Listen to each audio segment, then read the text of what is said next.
Welcome to Follow the Content Leaders, a podcast where we want to learn how leaders, entrepreneurs, CEOs, coaches, and consultants have built their businesses and exactly what role has content played in their strategies.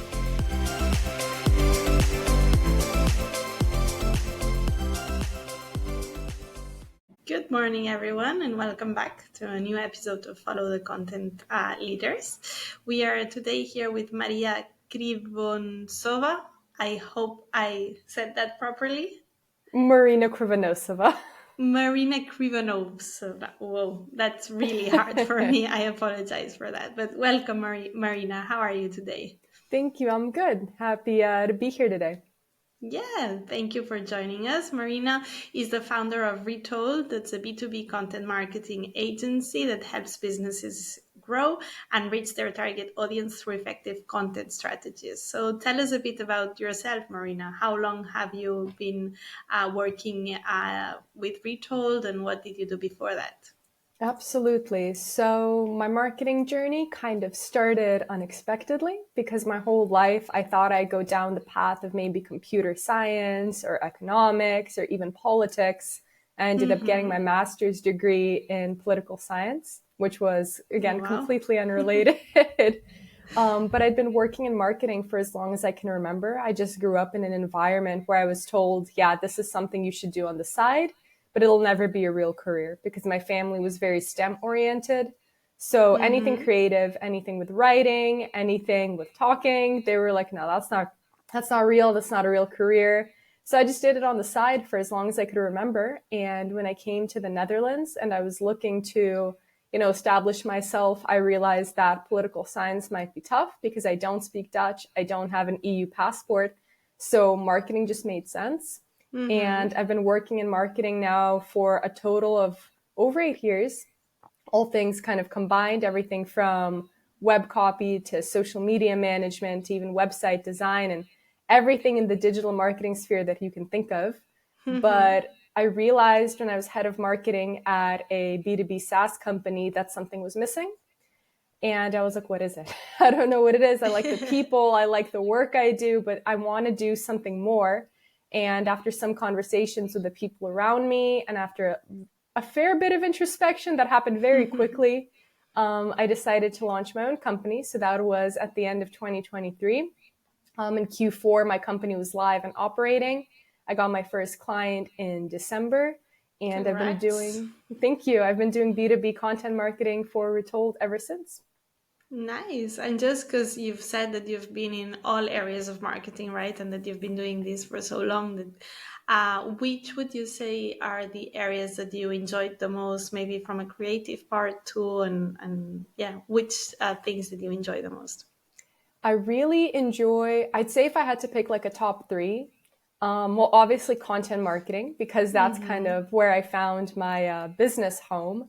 And besides that, I really enjoy social media creation, like content creation specifically, as well as website copy. And website copy sounds like it's something boring because you're just like, oh, I'm, writing stuff for website pages. But it doesn't have to be that way. And if you're looking at it that way, you're doing it wrong. That's what I always say. I love being able to communicate with my audience through website copy in a way that actually captures their attention, resonates with them, and, helps the business accomplish its goals. And I feel like that really is an art in it of itself, and I enjoy it a lot. Yeah, I feel it's like the real underrated of copywriting, the website copy, just because people think, oh, this is static, it's just a website. No one is really gonna take that into account, and it can make such a huge difference when it's properly written, as you said, right? And it's tapping into the pains of the target or whoever you're trying to attract. Yeah. Yeah. So a bit more into then launching your business. How did that look? What was maybe the biggest fear that you had before you did that, and how did you overcome it? So when I started my business, again, it was a weird situation where I was working full time and our CEO, who I was directly reporting to, was going on a holiday. And before he went on his holiday, where he was leaving for 2 weeks, I was like, hey, I think I want to extend my contract. Can we talk about that? And he's like, of course. when I'm back, like, we'll get it signed. I definitely want to have you on board long term. And I was like, okay, cool. Because the way it works in the Netherlands is that you'll usually have like maybe a 12-month contract and then another 12-month contract, and then you get like a long-term contract. So I hadn't been around long enough to get that long-term yet. So I was just looking for a renewal. And it was set. It was ready. I was like, ooh, okay, he doesn't want to get rid of me. Amazing. And I went to this marketing event with a LinkedIn connection. And he had just started his own business in the last few months, and we got to talking. And I was like, man, I'm really unhappy. And he was like, why? Like, it sounds like you have a cool job. I was like, yeah, but I feel like I'm missing something. And we had like that back and forth. And he was like, have you ever thought about starting your own business? And I was like, I have, but, not seriously. It's always like, oh, I'll do it later. It's too risky right now, blah, blah, blah. But that conversation really got me thinking, like, maybe it doesn't have to be a distant theoretical idea. Maybe I can actually do it. And I went home and, I told my husband, I called my family, and I was like, this idea came up. And my mom, it was really funny to me. She goes, oh my God, I'm going to cry. And I go, why? Is it that bad? And she goes, no, I'm just so excited that you finally want to do this. And I was really, overwhelmed with the support I received from my loved ones. And That's yeah, cool. this idea really started to feel real. And I was like, you know what, I'm going to do it. And remember, my CEO is off for 2 weeks. So in those 2 weeks, I went from, I'm going to renew my contract and stay here as the head of marketing, to I'm leaving, I'm taking a chance on me, and I'm starting my own business. And I was so nervous to tell him when he came back. I scheduled a one-on-one for us. I was like, yeah, how was it? Whatever. And then he goes, why are we here? And I was like, well, I was like really nervous. I was just sitting there, like no emotions, nothing. I was like, well, I don't think I want to renew the contract anymore. He goes, oh, why? What happened? And I was like, I'm going to start my own business. And we just kind of sat there staring at each other. And he goes, why aren't you more happy? And I was like, I am. I'm just scared of what you're going to say. And he goes, well, Marina, like, I'm excited for you. Like, that sounds awesome. And I was like, oh, okay. So we're on good terms. We're good. He's not upset. So I even got the support from him, which was really nice. And, I put in my 1 month's notice, and I started working on my own company after hours. I was wrapping up loose ends at that full-time company, and I was preparing for the launch for myself. What I was most scared about, I would say, is not getting clients, which is the typical fear, right? I had people who previously wanted to work with me who expressed that interest. But, now it's real. Now it's like, okay, now you have to give me your money. Now we have to make this happen. It's not theoretical. So that was really scary. But at the same time, I talked to a lot of other business owners, and I heard their stories, and they were all really honest. They were like, the first year or so, it's going to suck. You just have to accept that. It's going to be difficult. You're not going to have like 12 clients lined up at any given moment. You're going to have to put in the work. You're going to have to accept that you'll probably make less than you did when you were working full time at the beginning. And I think because I went into it with that realistic mindset, I didn't really get disappointed much. Like, I was scared that, nobody would want to work with me. But at the same time, when I wasn't making a lot or when I didn't have a lot of clients, I was like, yeah, this is just part of the process. So I think what helped me is really going into it, working hard, being really driven, but also being realistic. Yeah, I mean, you got support from your loved ones, which is Yeah. one of the keys, and then you went in it with realistic expectations. So that's also another very important factor that will help you don't get overwhelmed too fast, or Yeah. don't get kind of brought down too fast, and just keep going. So yeah, congratulations on that. And then I'm curious, so how did you get the first client in? How did you open that bottle? Because it's always kind of special, the first client we get. Yeah, so maybe this isn't the answer you'd expect, but a couple of years before we collaborated, she had already expressed interest in working with me, but I wasn't taking clients. I was working full time, and it wasn't a possibility. And I think I know the reason that we found each other and that we ended up working together was because of LinkedIn and the brand I had built for myself. So even before I had my own company, I'd been creating content on LinkedIn. I'd been doing it strategically. I wasn't just, sharing posts for the hell of it. So I think that was a big part of why she and ultimately other people wanted to work with me. So when I launched my company, I messaged her. That was the first thing I did. So I was like, hey, I remember you said you wanted to work together. You were interested in this, that. And she was like, oh, you're doing your own thing? Yeah, absolutely. So within a week, we had our first meeting. Within a week and a half, I want to say, we were working on our first project. So my personal Amazing. brand really helped me with that.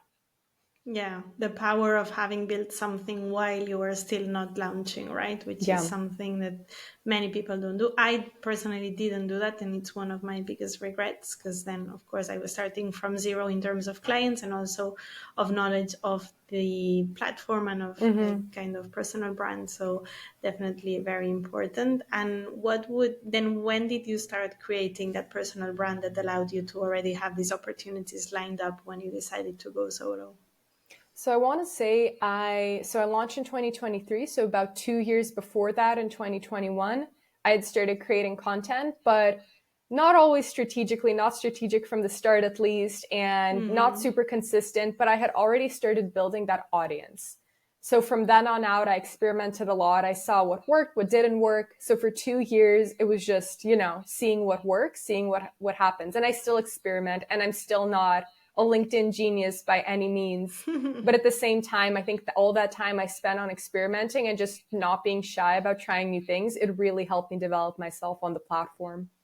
Mm-hmm. And what did you do during these 2 years? And what did you feel that worked best towards the goal of building your brand for when you went actually solo? So relationship building was huge for me. Not even focusing on the content I posted, the content pillars I had, the amount of posts I had, really focusing on connecting with people and not Mm-hmm. connecting with them on the basis of, oh, what can they do for me later down the line or how can they help me now? But really being like, who's interesting? Who can I have a good conversation with? Mm-hmm. Who do I vibe with? And I think people really underestimate that because they're like, it's a business platform. I'm here to make money. I need to focus on my target audience. And while that is a part of it, you really shouldn't underestimate just relationships in general. Because what's Mm-hmm. happened to me is I've met people who are just purely out of my target audience, but they like me and we become friends. And they're like, oh, I know someone who's looking for something that you offer.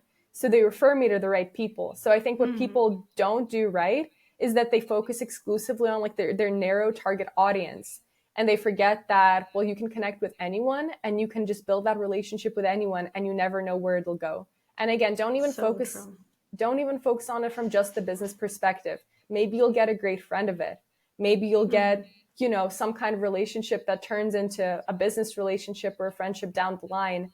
I think going into it, like I was realistic going into my business, but going into LinkedIn, I just had no expectations. I was like, we're going to see what happens. And I'm not here to make my first million at this moment. I'm not here to, go viral. I'm really here for the people. That's so true. I mean, many people forget that the social network principle is to socialize between Yeah. human beings and not just to put content out there or get this amount of likes or this amount of results or this amount of business out of it. And I agree completely with what you just said, right? The part of networking, of building this real communication, these real relationships with real people are the ones that are gonna then become something bigger, or maybe not. There will just become a friendship or a person that you now know and you can learn from, and you can nurture each other with each other's learnings, and that already has some power. And seeing the power in that is the only way that you will be able to kind of keep the consistency on LinkedIn and keep motivated to keep going. Because I mean, the algorithm will change, your engagement will change, everything will change, but what will not change is the real relationships that you build throughout that experience, right? Absolutely. And that's something I've noticed, having been active for a couple years, at least on and off active, that the Mm-hmm. algorithm really changes. Because when I first started posting, I could just share like the most bland poll and get 10, 15K impressions easily.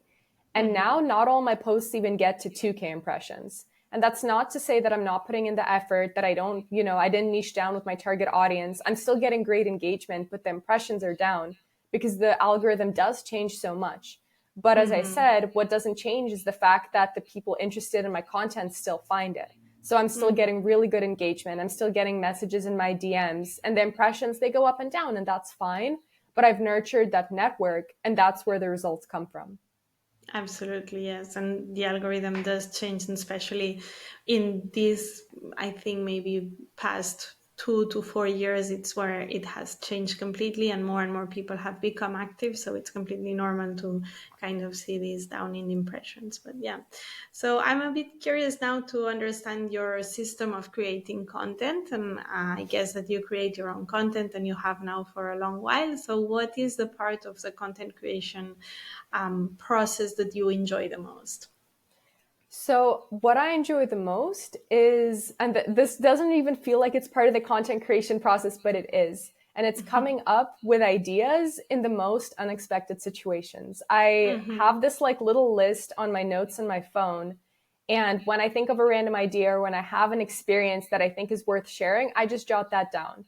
And I think that's such an integral part of the content creation process, even though it happens so far before the content is actually created, because that's where you realize like, oh, this is of value. This is going to be interesting to my audience. And I have so many friends on LinkedIn who say, well, I sit down to write and I have no clue what to write about and I'm stressed. And so ideas don't come and I just sit there like an idiot for 2 hours. And then I share something boring and bland and nobody likes it. And I agree with that, which is why I start thinking about the content creation process so far in advance and I track those ideas. So at any given moment, I have at least, I want to say 10 ideas. I think I have a good 20 at the moment because I haven't sat down to write about them yet. But that makes the process so much easier and just so much more interesting for me. And it also kind of lets me recall when I sit down to write, like, oh yeah, that happened. That was really cool. I like that. And yeah, I think that's a huge part of the process for me and I really enjoy it. Yeah, it's nice, right? Because it allows you to be creative throughout your whole life, let's say, and not only when you're sitting down to write. Like you're all the time constantly looking at everything that's happening to you or that you're doing from this creative perspective.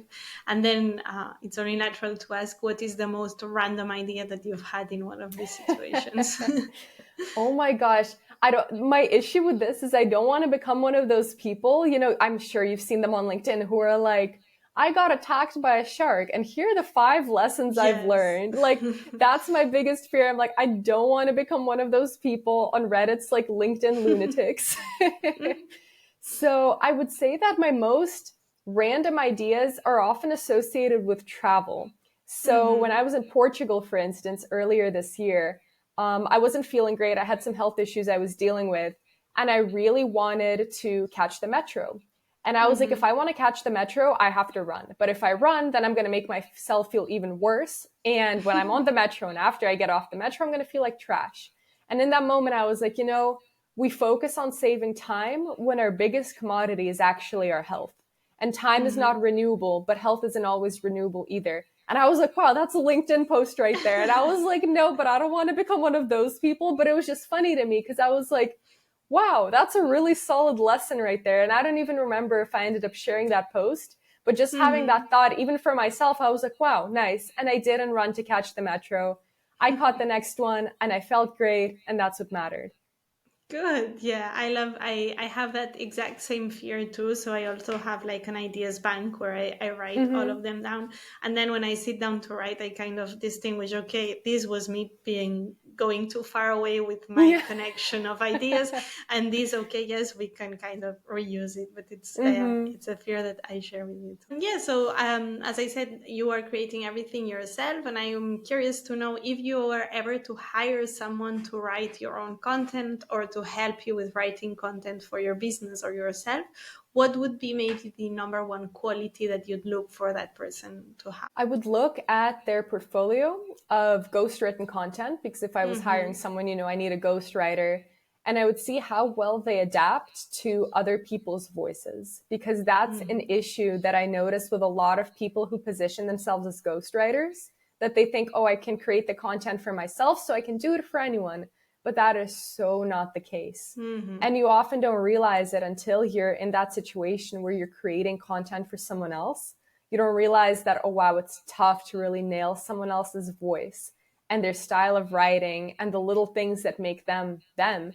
And I think if Mm-hmm. I was hiring ghostwriter, I'd really want to make sure that they can adapt. And yeah, I'd want to see examples of their previous work in that sense to see how they've adapted to other people's voices.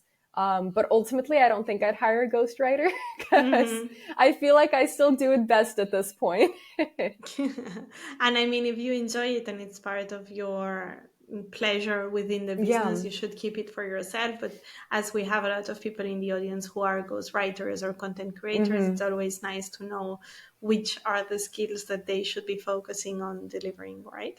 of course.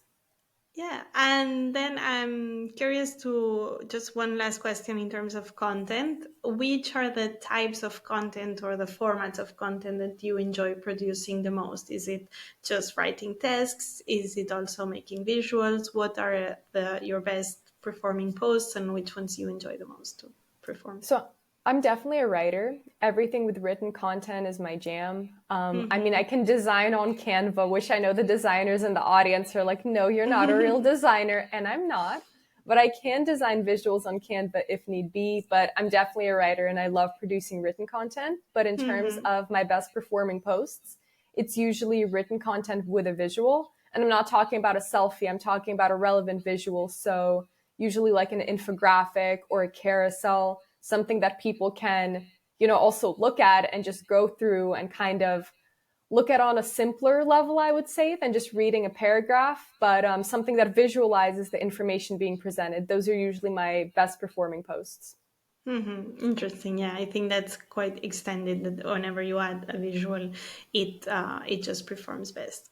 Mm-hmm. And then the last question of the podcast is always the same for everyone, and it's a kind of selfish question, just because I love consuming content both online and offline, which means I love to read books. So I would love for you to share a book recommendation with us. So this might not be what you expect. I feel like I say that all the time, but I don't like, and I've read a lot of them. I don't like business books. I don't like self-help books, kind of. Mm-hmm. Those just aren't my jam. I used to work at a library. I think I went through our whole business and self-help section. Yeah, nothing really stood out to me. And I think fiction is just phenomenal. Mm-hmm. People underestimate it because they're like, it's not real, but it's an opportunity to learn to write better, to reason better, to think of new ideas. So I'm huge on Yeah. fiction. And kind of with that in mind, I would really recommend Sidney Sheldon's Windmills of the Gods. I Mm-hmm. think it was the first book not the first book I read, but the first book that I read that made me realize I kind of want to do this. I kind of want to be an author. I want to create written content. And it's a fantastic book. My mom recommended it to me. And it's this crazy adventure about a woman in the US who ends up moving to the EU after her husband dies. And she goes on all these crazy, like, political adventures. And the book is full of plot twists. And you Mm-hmm. never see what's coming. And I don't know, it was kind of two pronged to me in the sense that I was like, I want to create something like this. But also, wow, I want to be like that main character on her crazy adventure. Mm-hmm. So yeah, that book really changed a lot for me without me even realizing it. And it's so well written and just, again, so, I don't know, engrossing. It like really brings you in. Yeah, I think it's a fantastic book. Nice. Yeah, good recommendation. We usually only have self-help or business books Yeah. recommendations, so I'm happy to get a fiction one. I kind of like more also self-help or business Hmm. books, but I also enjoy sometimes to mix it up with fiction, so it's always nice to have a good recommendation for that.